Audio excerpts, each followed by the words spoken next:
All right, there we go. Yo, what is going on, people? We are back. I had a little bit of technical difficulties getting this show started. I don't know what happened. I'm trying to get rid of my notifications, but give me 1 second. Let me get Instagram online, and we will be rolling. Welcome back, everybody, to the Music Money Makeover show. We are 2 minutes late, but I'm normally prompt for everything. All right, cool. Facebook had some issues going on here. But tonight's topic, maximizing a licensing opportunity. This is episode 9 of the Music Money Makeover show. And glad to have you all back in the building. What's going on Instagram? What's happening Facebook? All right, so quick couple things before I jump into some announcements. Here's how I'm going to break down the show tonight. What's happening? Darrell? What's going on? Tonight's topic is about several opportunities where you can license some things. I'm getting my sleeve straight over here. And I'm going to break each license down. This is going to be more than just sync licensing. I'm going to break each license down by the fee, by the royalty, the brand awareness, and the what I like to call the reverberation effect of the licensing happening. Okay? I think that a lot of people tend to kind of let the license happen and don't figure out what they should do after the initial impact of the license. And I think that happens with a lot of musicians on doing a lot of different things. So tonight we're going to cover that. I think I have about 7 or so licenses that I'm going to cover. Synchronization, including one, it's going to be included in that. So quick thing, you all can submit music to me. I do have a music library. It's at district24music.com/submit music. And that is a music library. Submit music to me if you would like music considered for television and film. That's district24music.com/submit music. Like I've been saying, the ebook is coming soon. I actually just wrote another chapter last night because I'm going to cover some stuff tonight that I actually missed. All right. And in Atlanta, I will be speaking at the DeKalb County Film Expo. All right. There's a lot of production companies that will be at this expo for DeKalb County, and I will be speaking at that. That is October 19th.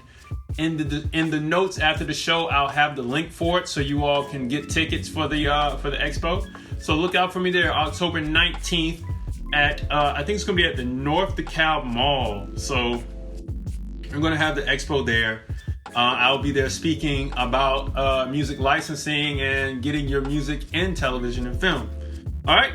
Now, I also want you all to check out the Medium page after the show. You can check out the notes there, and then also listen to the show on Spotify after the show is done. Don't forget, you can follow me at CaseyGraham_24 and at District24Music on Instagram, and then Facebook it's Casey Graham. And then on LinkedIn, it's Casey Graham. All right. So let's jump into it real quick, man. I'm gonna show y'all how you can really make some money from these licenses, man. All right. So I'm gonna start from the smallest, and I'm gonna go to the biggest. All right. Instagram. If you're looking at me, I know it's a different angle, but Facebook has the main view. So if you hop on over to Facebook, you can catch me over there, or you can stay online. All right. So the first license I want to jump into is called print license, right? And this is for advertisement, okay? And a lot of times you'll see how advertisers will sometimes use the lyric of the song to, I don't know, sometimes put their product in with a certain lyric of the song, right? And they'll print it. Like I know, like Stay Woke is like a campaign that happened after it had a grassroots starting point with things that happened in Ferguson, and then 2 years later you have Childish Gambino who makes the song, it blows up, and then woke becomes a thing. BET takes it over, they start using it, and they're advertising this. So these are ways that words can become advertisement. Now I took that because it was part of something that was going on. It was part of culture. But imagine if that scenario happens and they just take the lyric of a song. Like Every Day I'm Hustling, right? Every Day I'm Hustling is a perfect example of how lyrics in a song can leave the song and become part of advertisements, all right? And at this point, there's a license that's necessary for this to happen, okay?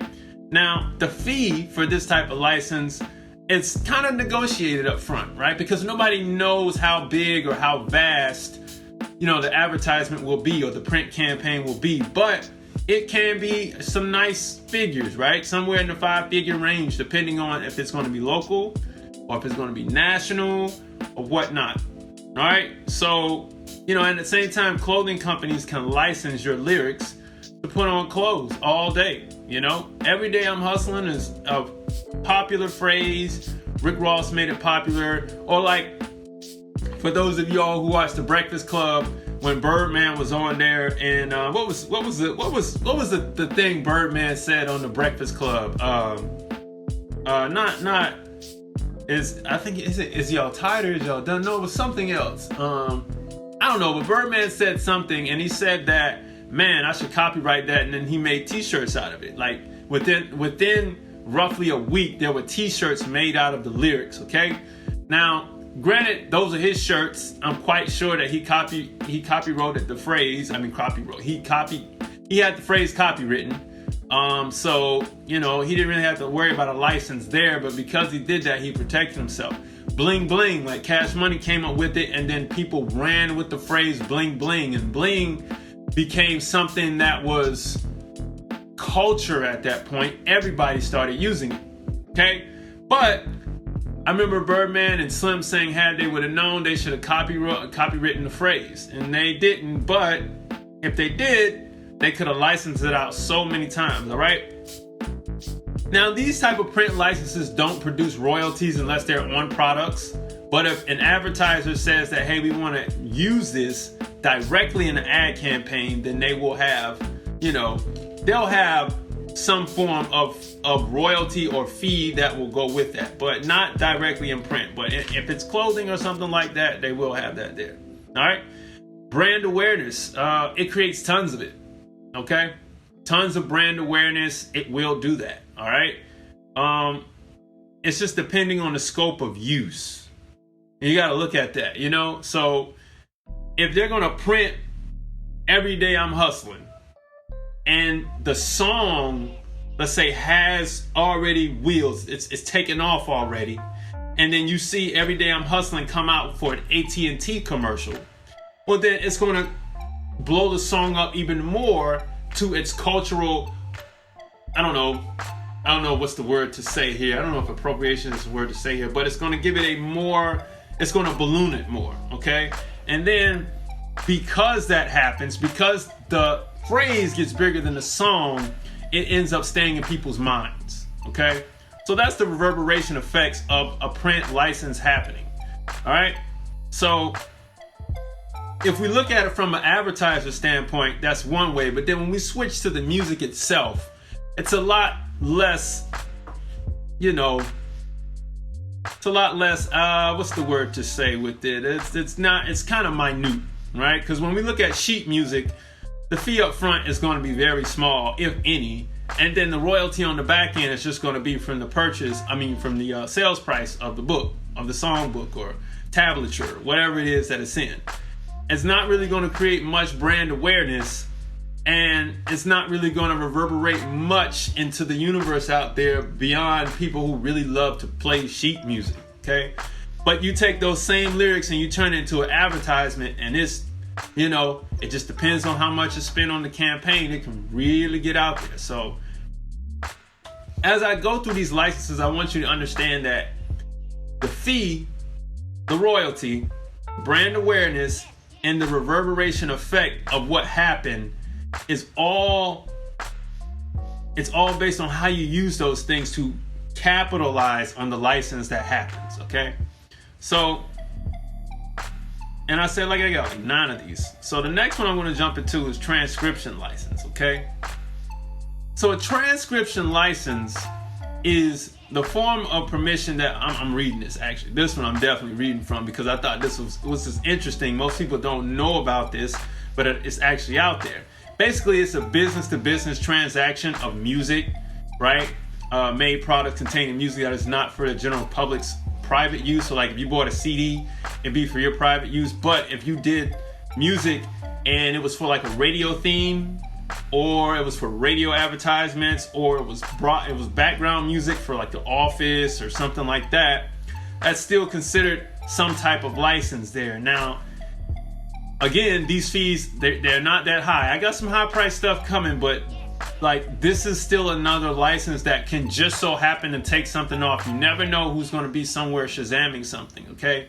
And these are all of the possibilities that you can use to get your music out there. So when you have something like this, whether it's radio theme music, musical introductions, for like, let's say, NBC Nightly News, right? So you have that thing, what was it, Katie Couric and Dan Rather was like, dun, dun, dun, dun, dun, dun, and it had a little typewriter sound going after it.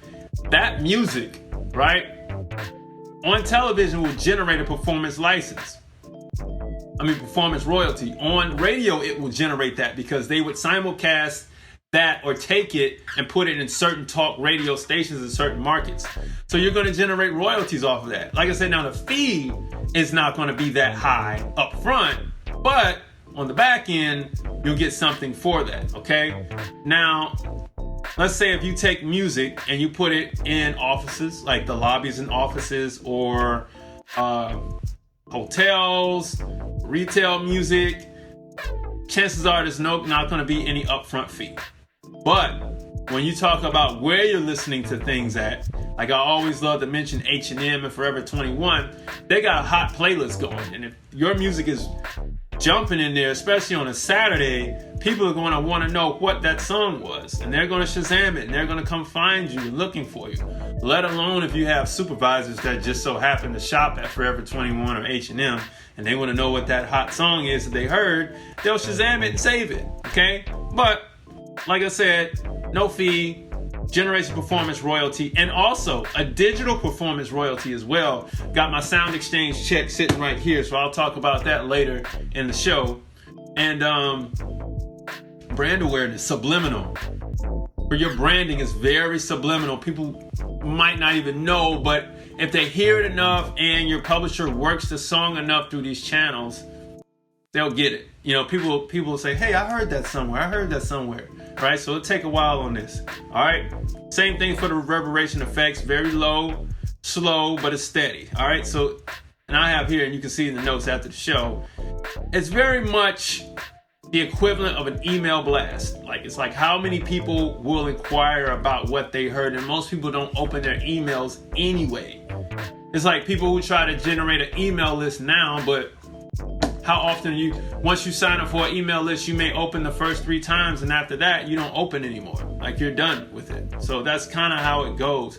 But on the flip side, if you're promoting the song, and then it just so happens to turn up in an H&M or Forever 21 or, I don't know, an Old Navy or something like that, if it turns up there, then people might say, hey, yeah, let me go listen to that immediately when I get in the car. It just depends on if the song has legs already. If it doesn't, chances are no. In Europe, very different thing though, because the style of music over there is different, especially in lobbies and hotels and stuff like that. Okay? So anyway, let me jump into the meat and potatoes of this thing. We got the little stuff out of the way. Let's talk about the synchronization for TV, man. All right, so from my knowledge, I'm not going to say, because I see some people on here who have had like years of experience in doing this, and television, you can go anywhere from $0 to about $5,000. That's like that has to be just the utmost hottest show at the moment. But that's, sometimes you can hit that, sometimes you can't, but it will generate these fees up front. Okay. Now you got to look at royalties from this, because synchronization on television generates royalties, performance royalties from your PRO, okay? All right, and these stack up nicely, especially if the show is ran over and over and over again. We can get into the 4-figure club easily on a couple syncs that just keep getting aired over and over again. And I actually was going to have that breakdown for you all in this show, but I didn't based on per second, how much a second costs in sync. So I'll probably bring that back on another show. All right. Now, the brand awareness from this, okay, is if it's placed at a major scene, an integral part of a picture, it can produce, just hear me out, it can produce some nods and Shazams. That's good for you. I mean, I think that when you have shows with supervisors and they make it a point to put the dopest music in there, right? Like Dear White People, Insecure, you know, where you know the music to the show is going to be banging. People always want to know what that music was. What else was hot like that? Like Ballers on HBO.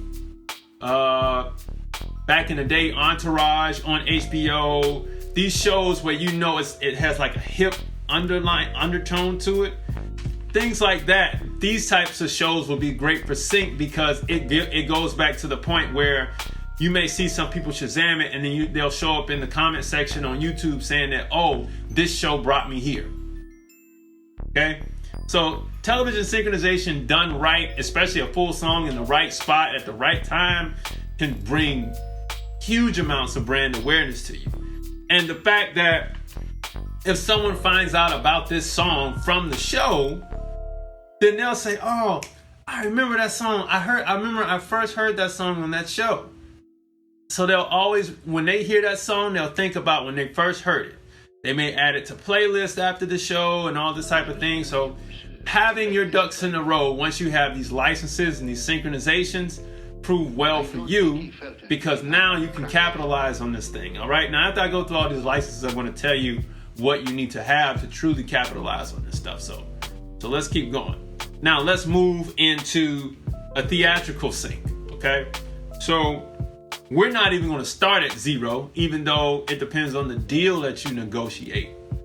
But for a synchronization in a major motion picture, or let's say a movie that is going to be, let's say, go straight to Netflix, not like an indie produced film that just, you know, that Netflix picked up, but I mean like produced by Netflix or something like that. Okay.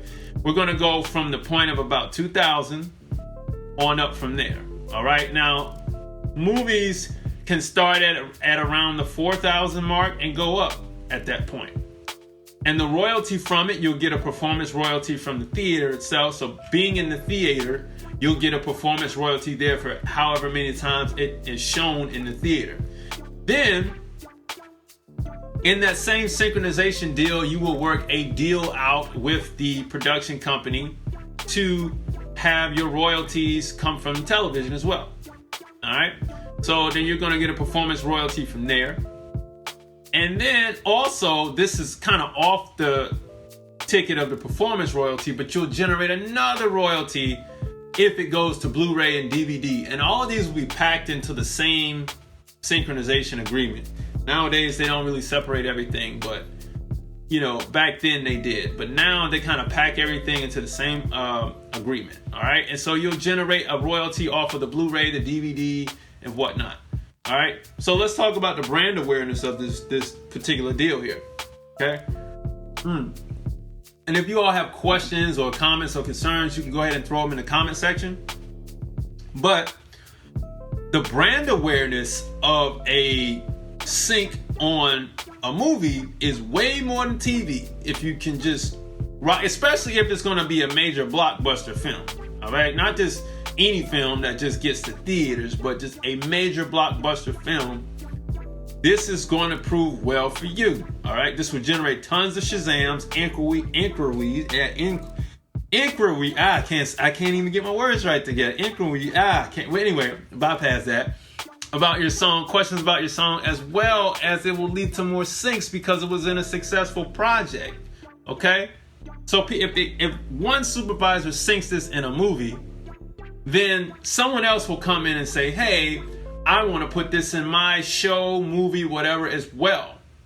All right. Because once something gets synced, it's already been proven that it can be cleared. And people want to go with the fastest thing that can be cleared. Supervisors look at other supervisors' work.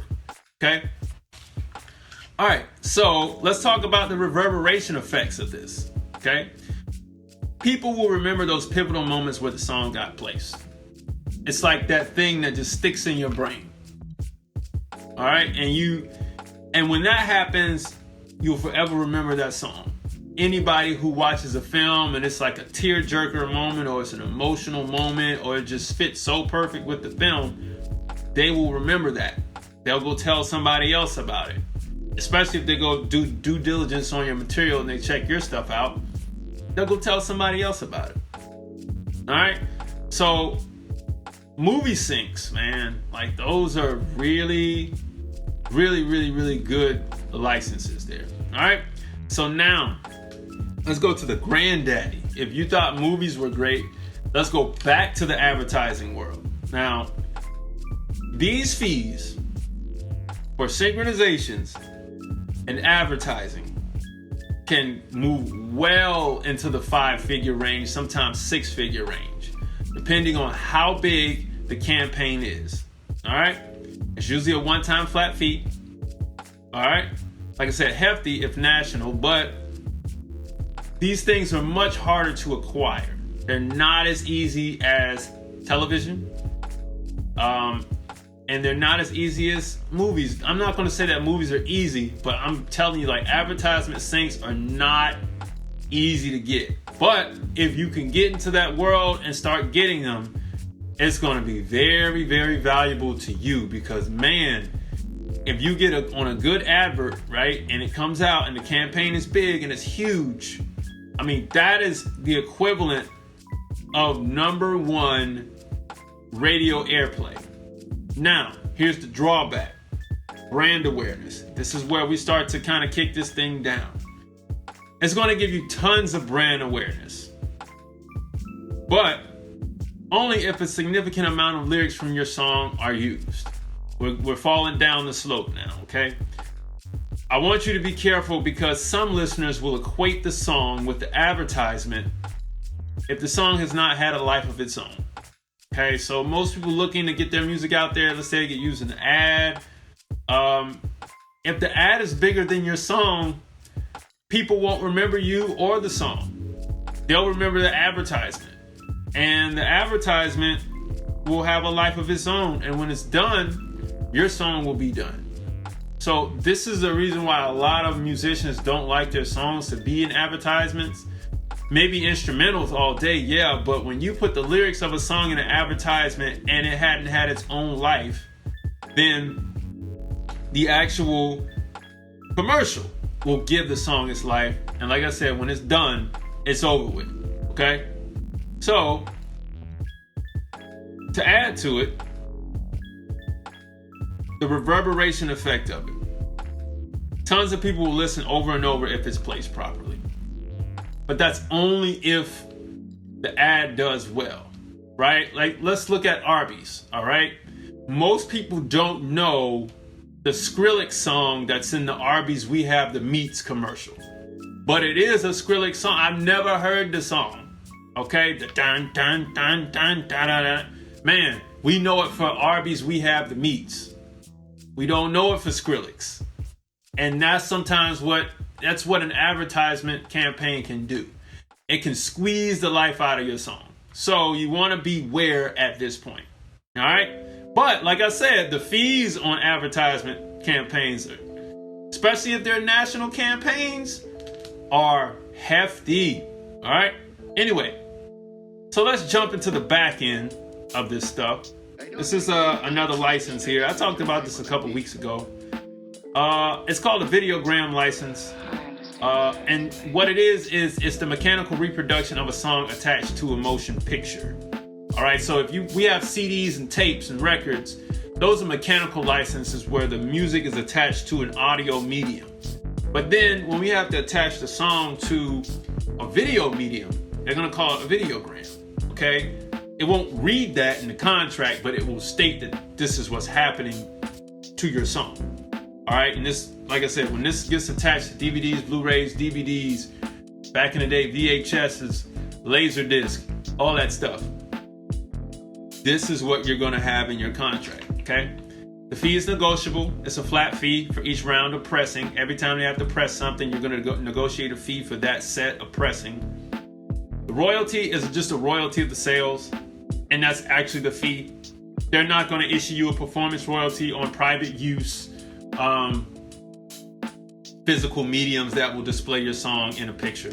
There's no performance royalty with it, so you just negotiate the fee up front. Brand awareness.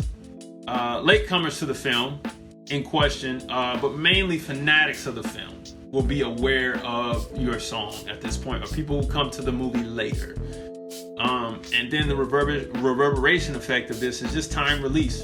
It's like a capsule, like an Advil or something that you take, and it releases over time. All right. Now I got one more big one at the end, but we got another one to get to before that. Music product license. I've been talking about this for weeks. I don't know why I always mention Rock'em Sock'em Robots or G.I. Joe toys, or Tickle Me Elmos. But the fees on music product licenses are like dolls and whatever, toys and stuff, for products that music can be put in. Like, little music boxes. Like sometimes you see the toy and it's playing somewhere over the rainbow, stuff like this. The music has to be licensed for that. And basically it's just a fee, a percentage of the sale. That's the fee, a royalty of the sale. There is no performance royalty or any other type of royalty attached to this. All right, the brand awareness on this, I'm going to say this. If you're not a hit artist, people won't separate you from the product, and the product will get the shine. It's the same way as an advertisement, okay? And the reverberation effect of this is, if the product is a hit, people will remember the song from the product, not you as the artist. That's what it boils down to. And it just is what it is. All right? It's like the person who made the theme song for Captain Planet. Like, you remember that song, but you don't even know the artist or the composer who made Captain Planet unless you're actively looking for it. Okay? Or the person that sung the theme off of Full House. We don't know who that is, but it's the same guy who did the thing for Family Matters. They, threw it all in. Anyway, here's the last one. It's called a multimedia license. All right, and this is for video games. Mainly, video games is at the top of a multimedia license. All right, and this is, it could be for music software. It could be for, I don't know, some software that may have your song in the beginning as it opens up, something like that. Fees are flat, and they're negotiable, and some can be nice. All right, so especially if they're using a video game, it can be a really nice piece of change. All right, the royalties are negotiable. All right, so that'll be based on the units of sale, because remember, it almost will work the same as a videogram license. It's like your song is attached inside of a product on a physical medium. It's not directly on CD itself. All right, so it's inside the product that's on the physical medium. All right, so we'll get a fee off of sales of this, maybe, but that's negotiable. You might not always get that. All right, and then let's talk about the brand awareness. If this is used in video games, okay, so if your song is used in video games, whether it be video games from the App Store, or let's say if it's Madden or NBA Live or NBA 2K or whatever it is that you're playing, or something out there, Halo, Mass Effects, whatever it is. Well, Mass Effects wouldn't have music in it like that, but from this, if your music is in these video games and it's totally a part of it, it's going to bring you tons of massive, brand awareness at this point. It's going to be pretty high, especially, like I said, if it's used in video games. And also, the reverberation effect of this is going to be high in video games or softwares that are a cult classic or become one. All right? Now, I don't know the composer of who did the theme song for Zelda, but we know Zelda, just like Mario. And this stuff gets used over and over and over again. And we know these themes, okay? So, it's going to be low if it's going to be in a game that is issued each year. That's like your sports games that are issued every year. People won't really remember your song from the game after the year is over. Okay, so I just want to keep that there. All right. So earlier in the podcast, I said that this is about maximizing licensing opportunities. And where you want to have your stuff set up is in the proper royalty collection places. I always talk about this. It's a common thread throughout everything that I do. You're going to have your PRO account set up for your publishers and your writer side. You're going to want to have your digital performance royalty account set up. That's coming from Sound Exchange. All right. And then you're also going to want to have a mechanical account set up with Music Reports and or Harry Fox when we're talking about some of these mechanical licenses from some of these licenses, all right, that I'm talking about today. Because some of this stuff will generate certain royalties in different aspects. We want to have all of that.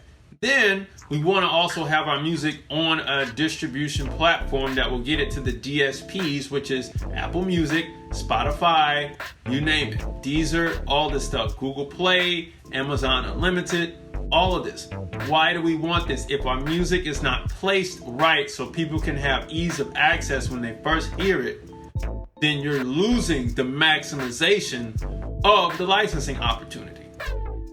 Because if you don't have that together, but yet you get the license and it's out there into the general public, way beyond the effort that you would put into promoting your song, then you're starting to leave money on the table. And that's something that I don't want you all to do. Okay, that's why I do this podcast all the time. All right. So I want to make sure that you all understand that you definitely need to have all of these things in play. All right. Now, if you go back through this podcast, you can go through and check out all these licenses that I'm talking about, and these notes will be in the Medium page after. Now, let's talk about, if I go all the way back to the first license I mentioned at the top of the show, okay, the print license. There is a company out there, and I mentioned this a couple weeks ago, called Lyric Find. They license lyrics, all right? This is just another royalty you can get, okay? When you Google something and you're trying to find a song by the lyrics, if you search the lyrics, it will pop up in Google. And a lot of times, if it has a great run, it will show up on the right-hand side of Google, and it will be half displayed. And when you click on Show More, and it opens it up, that's when you get a royalty for it, okay?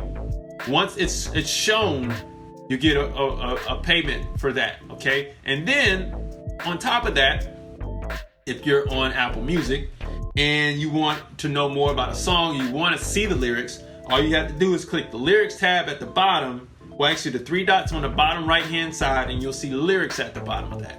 And once that opens up and displays, you get some money from that. And it's paid back through Lyric Find, lyricfind.com, all right? So I just want to make that aware for you all, because for the print licenses, these are royalties that can be paid back out through them, okay? Now, let's jump into some news real quick. I'll make it short, all right? Because I know that today I kind of want to cover these licenses. But check this out. Apple Music launches visual Lyrics to Live By as part of iOS 13 update. Okay, so let's look at this. We have the lyrics on screen at Apple Music, right? It shows up on TV iOS, and it also shows up on your phone, your iPad, okay? And then they also have it where it plays in line. So let's get into it.